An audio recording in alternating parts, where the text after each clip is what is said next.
नैहर में लइकन के पहिला पसंद, अरे जानी ला जाई बड़ाई करीबन। अरे राजा नहीं नैहर में लइकन के पहिला पसंद, हे जी जानी ला जाई बड़ाई करीबन। ना होखे कंट्रोल जाई मान राउर डोल, और देखो ते ही प्यार होके जागे कि सड़िया करिया ले ले अइहा बलमुआ नजरिया न लागे।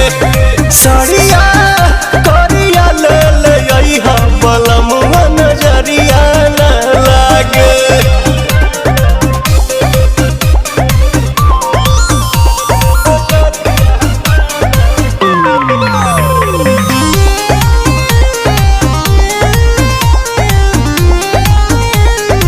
नमस्कार, हर हर महादेव। हम आपके छोट भाई वीडियो डांसर।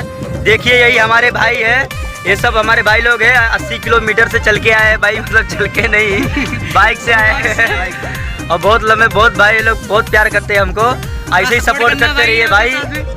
और हमारा चैनल का नाम है विनोद निषाद 555 विजय चौहान डिस्को, इनका चैनल का नाम है।